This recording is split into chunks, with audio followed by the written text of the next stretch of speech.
drumming really made like one day I just decided, okay, like what if I played drums and sang instead of bass and sang, which is like such a challenge for me. And I just kind of like air vocaled and air drummed some of the songs just to see like just to get an idea like would this be that hard? And I don't know if it's because as a drummer, maybe I write music a certain way where like the vocal patterns like somehow mesh with like how I hit the bass drum, but playing drums and singing is like not difficult.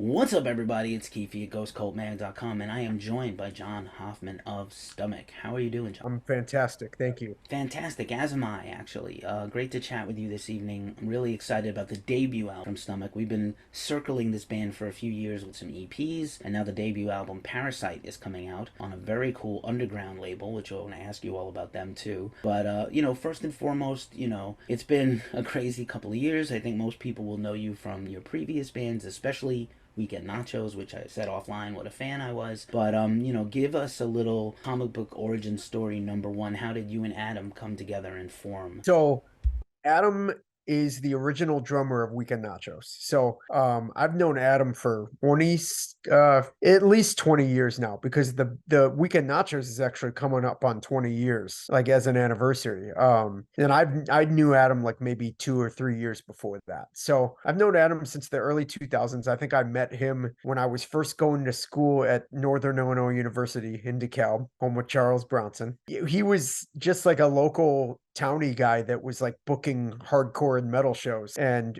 a band that I was in at the time like booked we played a fest that he did. So that's how I met him a long time ago. Honestly, like Stomach began with just me. So I never really put together a live lineup.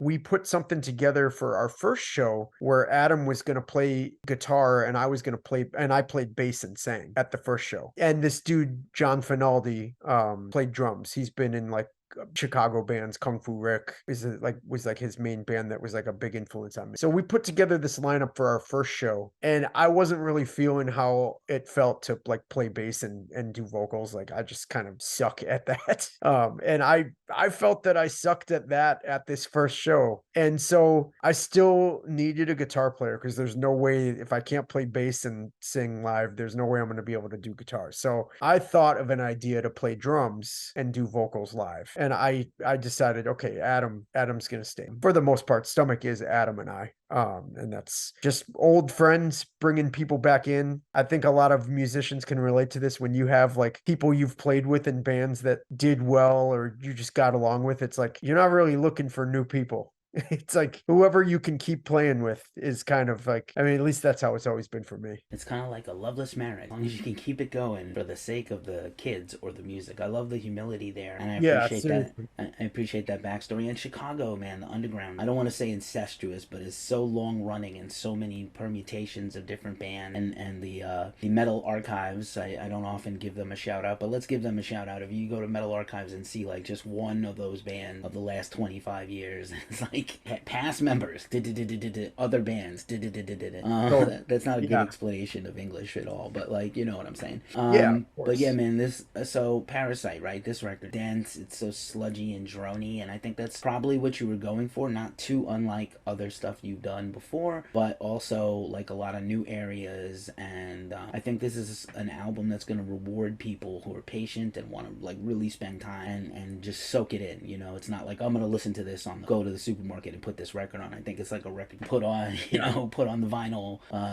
If you can get one, some of them are selling. Given that the record's not out yet, I'm just excited to hear somebody describe it that way, because when I put out a record like this, like part of me thinks like, okay, who's gonna actually digest this? Who's gonna listen to this whole thing? Who's gonna read the lyrics and like dive into the thought that I put into this? Or who's gonna like listen to a track here and there and not look at the liner notes and whatnot? Like I like the idea of people like experiencing this thing. Right on. Yeah, I'm a album list. That's what I do. I have a whole side podcast where we nerd out listening to. It's very. I'm not a hipster, but it feels very hipstery when I do it. And yeah, man, this is an extreme record for extreme music lover. That would be a good pull quote. And for your publicist. I'll shout it out to Dave at Earsplit. And yeah, man, it's stellar. And like I said, it really draws you in. I think that's what I would say. And I really think I have a new appreciation for your vocals too, because like obviously the music stands there, but like yeah, vocally is very strong. And I wondered to myself, I didn't quite know all the ins and outs until you just detailed them a few minutes ago. But there are not a lot of vocalists in extreme bands that are doing drum. There's a few, and I actually just saw one. I got a shout out.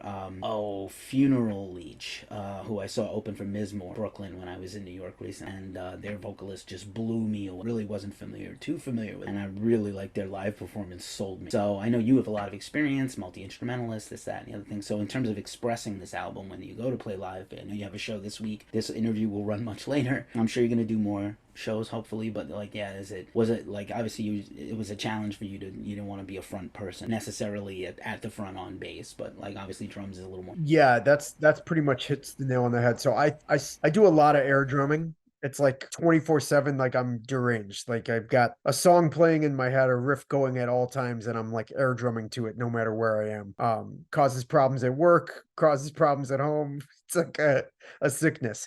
But air drumming really made, like, one day I just decided, okay, like what if I played drums and sang instead of bass and sang, which is like such a challenge for me. And I just kind of like air vocaled and air drummed some of the songs just to see, like, just to get an idea, like, would this be that hard? And I don't know if it's because as a drummer, maybe I write music a certain way where like the vocal patterns like somehow mesh with like how I hit the bass drum, but playing drums and singing is like not difficult. We did one show already with this lineup, with Adam and I, with me on drums and vocals, and like it felt so natural and so good. And I almost in a way like felt like I could be like more pissed and like more like fucked up behind the kit and like give off that hate like more but back there than I can like as like standing up playing a bass and singing. So it felt really good. I'm really excited to do more shows. Nice. And I am, you're such a physical drummer also, so that makes total sense to me, going all out vocally as well. I still don't think there's any in music than doing slow, fast, doesn't matter. Drums are hard to me as a non-drummer. And I was a guy that I was on bass and vocal and not, marginal, but mediocre back in the heyday. Now I do this. So my new bass is the and the Gotcha. keyboard, but the writing keyboard, not this key. I do a lot of air keyboard actually. Now that I mention it, because I've been listening to a lot of ambient things. So just like my brain is like do all day long, and it's like while I'm doing this. Fun stuff though, man. This, like I said, the record is a journey, and we talked a little offline. I don't want you to necessarily reveal all your secrets, but if you wanna, you said something that kind of struck me about confidence and insecurity, and maybe there's a basis there for the lyrics of this album. Not that you want to go, delve too deeply, or like I said, if you're not comfortable sharing it, but if you want to, I think it would be an interesting thing. Yeah, absolutely. Yeah, there's very few things that I won't talk about. I almost might say there's nothing I won't talk about. But yeah, a lot, like the lyrics to Stomach are very abstract in a way that like I find they're darker than anything else that I've done, because in the past, I had a very like adolescent approach to writing lyrics. Like Weekend Nachos, like not knocking it. I think Weekend Nachos is a great band. I'm proud of those lyrics, but it is very much a fuck you, I'm gonna kill you type of band. Like there's not a ton of artistry behind the lyrics. It's more just like an onslaught of like you could be reading like a middle schooler's like notebook or something, So I mean, they're two different approaches, but I find that I dig a lot deeper into myself with Stomach, and the lyrics basically like a constant journey of like self-deprecation. It's hard to describe kind of, but like the songs are about various things, but some of the darkest songs are basically about just like being insecure about various things, whether it's your own personality, your relationships, as you get older, like your body, all kinds of things that I don't think people really talk about. And I don't know how much of that is like really out there in like the metal scene, even, like you think about death metal. It's like, okay, you'll get a song like Fucked with a Knife, fantastic, obviously. But like, if there's deeper meaning behind like Cannibal Corpse songs that are about like, corpse grinders insecurity, like I'm not going to know that. I'm not going to know that unless he talks about it, I think that like I would compare Stomach's like lyrical approach to like the vibe of something like I Hate God, where it's like you know that Mike Williams is like somewhat of like a tortured soul, you know, and like regardless of what he's singing about, you can just hear that like self pain in his delivery and in his lyrics. And you know, they're not, I wish that I Hate God lyrics were printed more often because I'd love to understand what some of the things he's saying, but you can decipher it here and there, you know, and I feel like Stomach is more in that realm where it's just like the music is grimy and sludgy and just like disgusting, and the lyrics are kind of just like a very depressingly abstract portrayal of like my feelings about myself. Right on. Thanks for unpacking all that. And of course, if you're going to admire somebody who's a lyricist, I highly recommend, if you haven't had a chance to ever pick it up, his book, Cancer is a Social Experiment. I do think you can find it on eBay and Yeah, things like that. I have a copy somewhere. I love it. It'll he give prints you some of his lyrics in that book, and like I've been trying to track down a copy for years, and like oh, I feel like it like went out of press like twice or something. I asked my wife to try to find it for me for Christmas, and she did get me the Peter Steele book though. So oh, nice. shout out to my wife. Was that the She recent one or the old? yeah. So I think he repressed it or something. I know she snagged a copy somehow. So Nice. Good but job. that thing wasn't so easy to find for a while either. You know. Right. If I'll keep my ear out if I find a copy of that. So I'll try to find a way to get it. I would very much appreciate that. I've been trying to Um, track down that book for a while. it's killer, and it definitely gives you a lot of insight into God and Mike. And thank you for sharing all that. I don't think mental health is talked about enough, and I do feel like in a weird way, and I'm an anxious person, have my issues. The walls are closing in. Yep. Like as a society, we're having a hard time. We really have never really recovered years, and it's just as I tell people all the time, it's hard and it's getting harder. So we Yeah. have to just kind of if you have your outlets, escapes, whatever they are, hopefully healthy. That's what you got to do. Absolutely. That's what you Yeah, got to do. and you know, you mentioning the pandemic, like I feel like sometimes like when you go into survival mode, it's like almost like you feel like shit, I'm getting through this. I'm killing this, you know? But the truth is that that entire time you're miserable in some way, you know? And like when you really self-reflect on a time period like this, it's like you can celebrate the fact that you got through it and that you had some triumphs through it, but at the same time like those feelings of like anxiousness or isolation or just like desperation are still there. And you might, just because you're in survival mode doesn't mean that deep down those things aren't happening inside. So like this period of these last 3 years, I think have just like fucked us like mentally. I think it's like unbelievable. And the fact that we're still here is, at least most of us are still here, you know? Shocking, yeah. Yeah, we definitely lost some people along the way. And Yeah. also, another one of these things can come back. I was in New York where there was a huge surge in new cases, and new strain Yeah. apparently is wrecking people. And I got the flu, and I freaked out, and I quickly tested myself a few times. I was like, oh, please don't get sick. I had a bad flu. That was all it was. I was run down stuff. But we don't value mental health quite enough, even though metal in particular talks about erratic emotions at times. And there's a very stereotypical, oh, Ozzy is just crazy, but that dude was destitute and poor and had a horrible childhood, and it's why he sang about the stuff he said. Or Geezer wrote the lyrics that Ozzy sang about because they all had horrible childhood. It's a miracle those guys made it out and made the music they did that was helped all of us. But that thread goes on forever. And I am also personally here for the Corpse Grinder record. If he makes another solo record, he really needs to make a record about like D&D, Star Wars, and like the claw game and plushie, because that seems to be who he really is. Extensive Lego collection. Yeah, his Legos, like in his real life, like who he really is, the dad and the family guy and the fun-loving big kid. I want that death metal record. His solo record. My friends in Harm's Way like toured with Cannibal Corpse, like I want to say maybe 6 or 7 years ago. I don't even know how long it's been now, but they were just telling me about how fucking cool those guys are. I think Corpse Grinder like maybe like Bo's Youth of Today shirt and like started singing Youth of Today lyrics, something you wouldn't necessarily expect from like the singer of a death metal band, you know? But like, not to go off on a tangent here, but I've always wanted to meet that dude because he just seems so cool.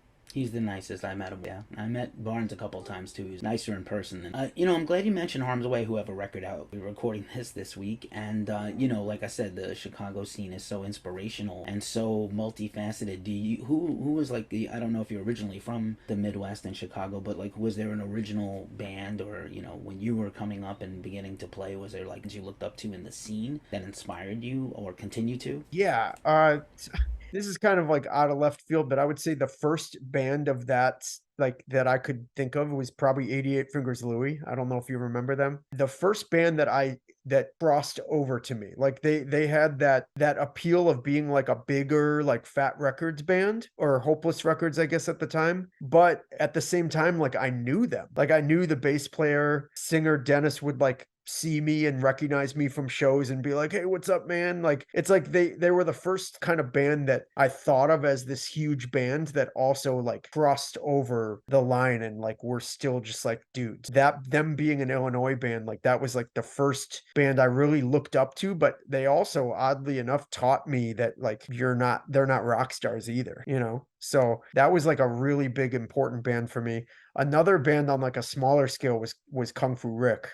This like thrashy grindcore power violence. Like they just like blended all fastcore style, and they even had like some like heavy like just like chug parts too. But this band like fucking scared all of us as kids. Like we would go see them in basements, and like they would just be like hitting people with like their instruments and shit. And I'd be like, I was just listening to No Effects. Like I didn't know this was a thing, you know? That band ended up being a huge influence on Nachos, on Weekend Nachos. But yeah, I mean, there were more to come, you know, but I feel like there was a lot of bands that I love in Chicago as I got older. But when I was like really young and impressionable and just experiencing this all for the first time at like 14 years old, 88 Fingers Louie and Kung Fu Rick were like, I mean, polar opposite music styles, but like those are the two that I can think of that kind of like, one of them taught me just like how to be a huge band, but also like good dudes. And the other band taught me that like this music is not for everybody. Like you got to have a screw missing to like this shit, you know?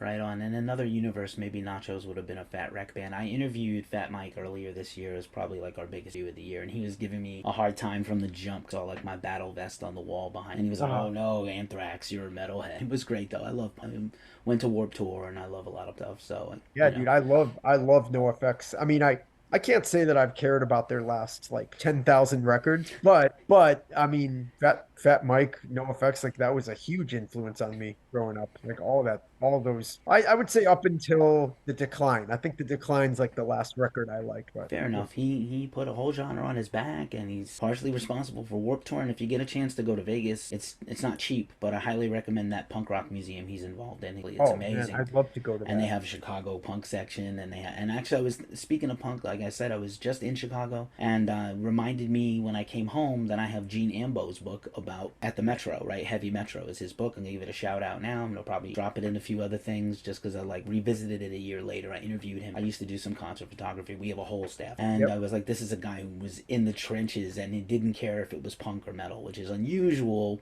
because you know there's a few people like that around the country, but it's not like everybody's like I'll do any. Most people like only like what I shoot, what I like, and he's got a great offer. People should check that book out. I did not get to go to the Metro. I did go to the Aragon Ballroom to see Danzig, which was amazing at the end of the nice. I heard about that. I heard about that show just happening too. Yeah, Midnight and Behemoth and Twin Temple. Probably one of the top 2 or 3 shows I've ever seen. I know Midnight he gets a lot of shit. Midnight was on the Danzig tour? Midnight opened the Danzig tour, and they had a huge set, and they were like climbing all over the stage, and I don't think people were ready. I know that they're much bigger in the Midwest than the coasts, but like they're killer live, right? And they're so fun.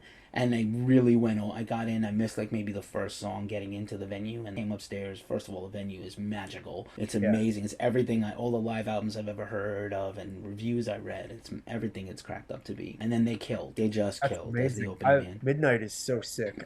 Just hearing that, I mean, that just seems like a very big tour for them to do, even though like they're obviously like a popular band, but like I've never thought of them as like open for Danzig. I would not think of them as a band playing in a Live Nation band at all. Like totally, you know, but awesome for them, and I hope it helps them. I do want to give you one more little bit of props for Parasite, which is you pulled off something as a music writer. We come across the years and have ideas in our heads. I don't know if there's any basis, but in my as a youth and listener to heavy metal, anytime a band had a song named after their band, it was never good. And you pulled it off. You managed to pull it off. There's Overkill's named for a Motorhead song, and Queensryche has a Queensryche song that's not terrible, but it's Parasite from their early days, but you pulled it off. So I love that last track on the record, and That's I, awesome. people should check the whole record out, like I said. But I do love that it's like, oh, this is a killer track. It's the name of the band too. So I've cool. always wanted to do that, and I finally did it with this. I've always wanted to have like a self-titled band track, like, you know, we're named after the band. Yeah, one of my favorite songs of ours too. I think it's a cool album closer, you know. Absolutely, yeah. It's such a great way to tie everything. I'm gonna give you back the rest of your evening. You worked all day. I do have one final question for you, and it is again, you know, sue me, but I was just in Chicago and I had a great time. And I will tell you, Midwestern charm is a real thing. I'm from the East Coast where we're all supposed to be mean, and a lot of people are, and I live in California where everybody's fake. But everybody was super nice. It was almost eerie how clean and nice everything and everybody was in Chicago. It, like, was messing with my head. I was like, I don't know. But here's one for you that I love to end with a wild card question. What's the most overrated and underrated Chicago food experience? Oh shit. Okay. This is interesting. Yeah, so I might just have to think about this for a minute. And by the way, I've got all the time in the world. Like, I know this will get edited out, but like whatever, you know, you're not bothering me. Like, I was excited to do this. So if you have anything else, let me know. But all right, so I'll start with like something that is pretty overrated in my opinion. Pequods. And there's probably a sniper outside my window right now, like about to kill me for saying this because of how loyal Pequods fans are. I'm not gonna say that Pequods doesn't have moments. There's been times I've gone to Pequods where I've been like blown away at how good it was. Like sometimes their pepperoni deep dish is just like so on point, but it's not ever consistent for me. And that is a big problem when that place gets as much praise as it does. I think that there's been plenty of times where I went to Pequods and it was just like way too much bread, way too doughy, not enough cheese on the pizza. I will say their sauce is fantastic. It's always good. For as much praise as Pequods gets, it's really not consistent enough, and I would call it very overrated. You know what? I'm gonna say underrated, the Portillo's Italian beef. And the reason I say that is not because it doesn't get its just due. Anytime that you experience the same thing when you go to Philly and there's the cheesesteak places, I just go to Pat's. I just go to Pat's when I go to Philly. I don't give a shit about what mom and pop place you think is the best in Philly. I've had Pat's, I've had Geno's, and Pat's is better in my opinion. It's better than any Philly cheesesteak I can get here. So I go straight to Pat's. But it's a similar thing with Italian beefs. Like, everybody's got their spot. They'll be like, oh, that place isn't good. You got to go here.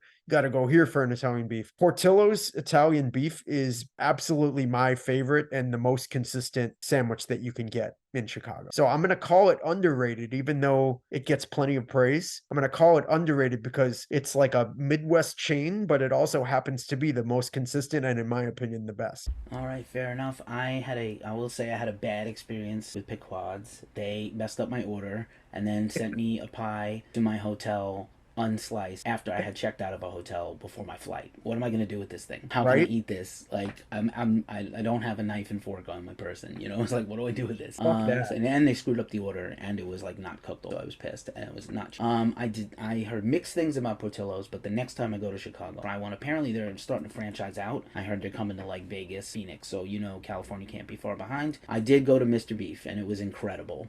And I also had a Wrigleyville Shy Dog, and I heard those were the best, and they were absolutely incredible. Nice. That's awesome. I try to eat my way through every city I go to. This is why I have problems. But you're talking to the right person. I literally can't go 2 seconds without talking about food. The only reason I haven't in this interview is because you didn't bring it up until now. I was definitely going to bring it up. And then here, we'll do another one, which is I got to do a little bit of record shopping, one of my favorite to do. Do you have a favorite record store, Chicago area, that we can help? I'm more than happy to drop this one. It's called Meteor Gem, and it's run by my friend Mike, and he opened it, I want to say, like, not like in recent years. It's funny because I haven't even gotten a chance to stop in there. Just being from the suburbs, I live like an hour and 15 minutes away from the city. Like, I haven't gotten a chance to even go in there. But sometimes you just know it. Like, this place is absolutely like the best record shop in Chicago, right? This dude like puts his heart and soul into stocking like everything he can. It's absolutely one of the best like small record stores that you could possibly find. So yeah, I want to shout out Meteor Gem. If you're into record shopping and you're coming to Chicago, like definitely stop by there. It's like gotten so much hype for good reason. And everybody is talking about it. It's just one of the best DIY record spots. Who knows? Maybe in the world. Let's just go for broke there. Nice. We will link them in the description. That's one of our passions. Any underground DIY store, club, label. Speaking of labels, I'll mention you in another second. But we love to help promote anybody we can. We actually do a thing in our videos on YouTube. Some underground bands, sometimes they're known, but usually not. And we just like tag them in our description, and hopefully people find them. And then we tag them when we share these little clips on socials. Hey, check out our new interview with Stomach. We'll have hey, we also gave a shout out to this band. Go check. So we try to do the thing, be honorable. I did want to mention Hibernation Release is your label. Parasite is coming out soon. Super excited for you. Go check out that label. They have killer bands, and they do really nice cassettes and cool looking vinyl. So, get your ducats out and help support these bands that bring us this music. Super cool meeting you. Really cool talking to you about this album. I'm really excited for you. I hope you get to do maybe some touring. And I know it's hard right now and everything's costly, but maybe we'll get you to some festivals or something, and we'll catch up in person and talk about food. Yeah, I maybe grab a bite together. That would be fun. That would be fun. It's super rad to meet you too. Thank you so much for doing this. I'm excited to see it. Yeah, man, John, thank you for hanging out with Ghost Cult. Thanks for doing this interview. And again, I hope to see you live. Take care. Peace. All right. See you later.